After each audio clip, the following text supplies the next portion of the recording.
My name's Eliza Moore. I'm 17, senior year, and nobody really sees me. I'm not popular, not the type people talk about. I run the sound booth at school. I fix broken mics. I handle music at assemblies. When everything works, no one says anything. When it breaks, they yell my name. That's pretty much how it goes. At home, it's the same. My dad passed away when I was 13. Since then, it's just me, my stepmom, and her daughter, Sienna. Sienna's the star. She sings, she performs, she wins awards. My stepmom follows her everywhere like she's royalty. Me, I keep things running behind the scenes. Nobody asks how. When Sienna got into the State Music Academy, we had a celebration dinner. When I got accepted to a statewide audio engineering conference, my stepmom said, "That's nice. Take a jacket." I didn't expect more, but it still stung. At school, I'm not in the yearbook, not because I didn't qualify, because I was the one taking the pictures. People don't say my name unless they need something. That's just how I've learned to exist. But one day, Sienna took something from me, a song I wrote, and claimed it as hers. And when I decided not to stay quiet about it, everything started to change. They said the spring showcase was for performers only. So I stayed in the back like always, in the booth, behind the curtain, with my headset and mixer board. Sienna was the last act, final performance of the night. She wore a silver dress and perfect makeup. She looked like someone who belonged on stage. The program said, "Original composition by Sienna Moore." I froze because I knew the melody, the chord progression, even the pause before the last note. I wrote that song. I wrote it late one night last fall, in my room, with headphones on my dad's old keyboard. Sienna had walked in once while I was editing it. She never said anything, but now she was singing it like it was hers. And everyone believed her. When she finished, the room stood up. Applause, cheers, phones in the air. I just sat there hidden behind a console, my hands shaking, heart pounding. No one saw me. Then she picked up the mic again, smiling. "This one's for my sister Eliza, who always knows how to stay behind the scenes." The crowd laughed. They thought it was cute, a little joke. They didn't know the truth. They didn't know I was the reason the song even existed. Backstage, no one said anything to me. People walked past like I was part of the equipment. A teacher said, "Sienna's just so talented." Another replied, and humble too, didn't even mention her own sister. I bit my lip so hard I tasted blood. At dinner that night, my stepmom made lemon chicken my favorite, like nothing had happened. Sienna sat at the table, still glowing from the stage. She scrolled on her phone and said, "You look tired today, Eliza. You okay?" I didn't answer, because what do you say to someone who just took something you made and got a standing ovation for it? That night, I realized something. It's not always the loudest voice that wins. Sometimes it's the one that knows exactly when to stay silent and listen, because the people who steal your voice, they always slip up, eventually. 2 days later, I found a note in my locker, typed, no name, just "Sound check, auditorium, 4:15 p.m. I stared at it for a long time. Part of me thought it might be a prank, but part of me hoped it was. So I went. The auditorium was empty. Lights low, no sound, no one in the seats. I walked down the steps toward the stage. Mic 3 was already on, red light blinking, like it was waiting. I checked my phone. 4:11. Then the side door clicked. I turned. 3 guys stepped in. One of them was Mason Welch, senior. Stage crew, big smile, no soul. The other 2 followed his lead, like backup dancers with nothing to lose. Mason tossed something at the floor. A roll of tape. It hit, bounced, landed near my foot. "Heard you're good with sound," he said. "But what about silence?" They laughed. The kind of laugh you don't forget. I stepped back. They stepped forward. My heart didn't race. It dropped. Mason reached for my mic cable, not to test it, to wrap it around my wrist. "Sienna says you've been acting out," he smirked. "We're just helping you cool off." I yanked away, fast, The mic slipped from his hand. He didn't like that. He shoved me, not hard, but just right, to make me hit the riser edge and crash into the speaker. I hit the ground. Hard. Back, shoulder, elbow. They didn't help. They didn't speak. They just laughed again and walked out. Like it was nothing, because to them, it was. I lay there, breathing dust, shaking. Then I looked up. The mic light was still on, recording. It had heard everything. I sat up, wiped my face, stood, and walked out the front doors. Didn't cry, didn't tell anyone, just one thought in my head. They think I'll stay quiet. But this time, I had proof. 2 days later, I found a note in my locker. Typed no name, just sound check auditorium, 4:15 p.m. I stared at it for a long time.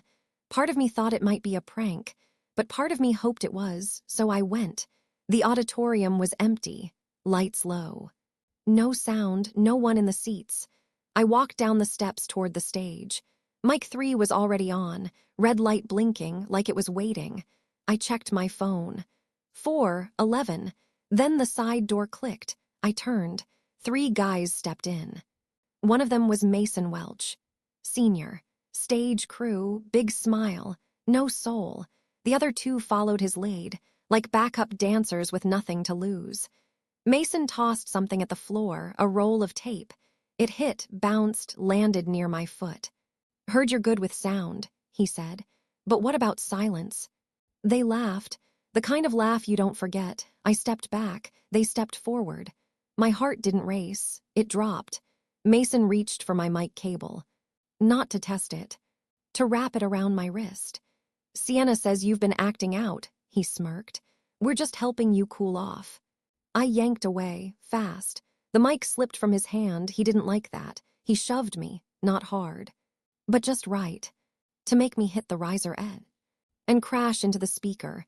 I hit the ground. Hard. Back, shoulder, elbow. They didn't help. They didn't speak.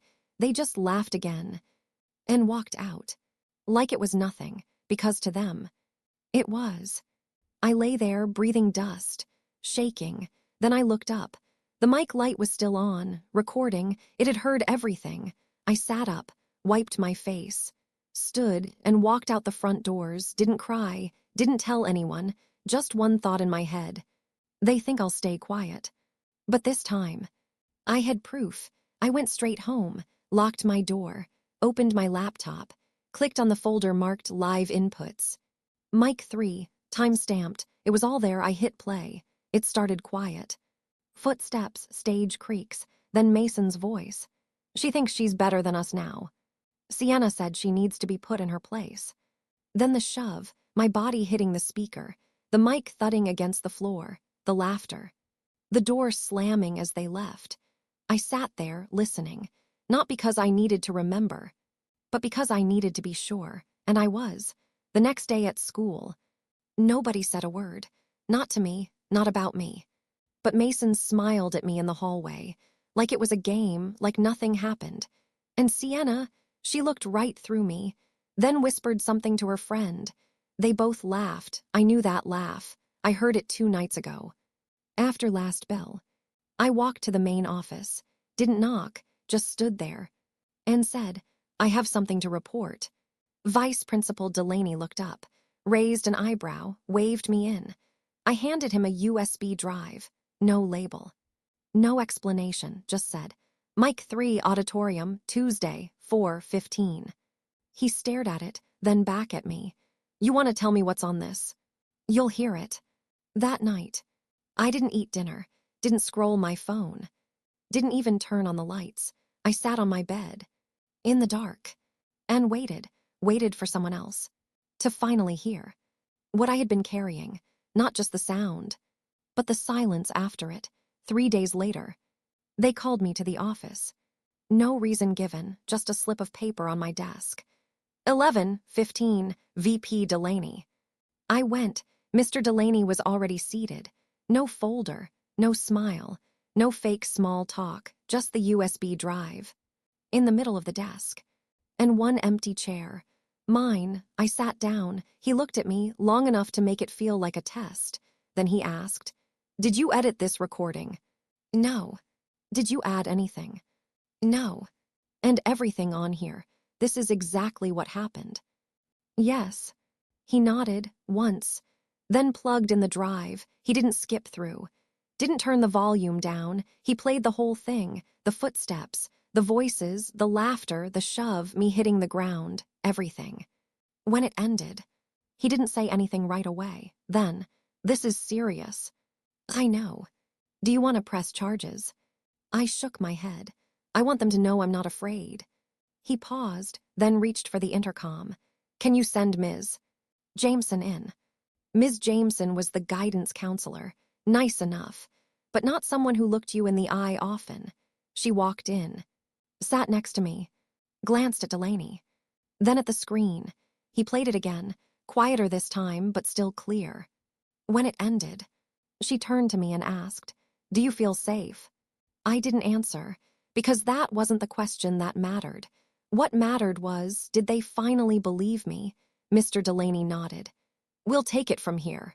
But if anything else happens, you come straight back. I stood up. No tears, no shaking, just quiet. And for the first time, it didn't feel like weakness. It felt like control. They didn't expel them. They didn't even say assault. Just temporary removal due to code of conduct. 10 days off campus. Mason, Eli, Trent, gone for now. Sienna, still in school, still smiling, just less loud. People started looking at me differently. Not pity, not respect either. More like they didn't know what box to put me in anymore. The quiet girl, the tech kid, the girl who pressed record, none of those fit now. Some people avoided me, others tried to ask questions. Was it really that bad? Do you think they meant it as a joke? I didn't answer, because once you hear someone laugh while you're on the ground, you stop caring what they meant. One afternoon, Delaney pulled me aside again. We're hosting a student forum, he said. Anti-bullying. We want it led by someone who's lived it. I knew what he was asking. He wanted me to speak. I almost said no. Then I thought about the mic, the speaker, the floor, my elbow hitting the wood, and I said yes. Gymnasium. Thursday, folding chairs, bad lights, about 60 students. I didn't write a speech, didn't need to. I just stepped up to the mic and told the truth. I didn't ask to be the example. I didn't ask to be hurt. I didn't want to be known as the girl with the tape. But if you're sitting here right now, and you've ever been pushed, or cornered, or laughed at behind your back, I want you to know something. You don't have to hit back. You don't have to yell. You just have to last long enough for the truth to catch up. No applause, just quiet, but this time, it didn't feel empty. It felt full. Afterward, one freshman came up to me, didn't say much, just handed me a folded piece of paper. Inside, "Thank you for making it okay to say something." That was the first time I felt like my voice actually meant something. That night, I opened my laptop, started recording, just me, a mic, and one sentence. This is for anyone who's ever been told to stay quiet.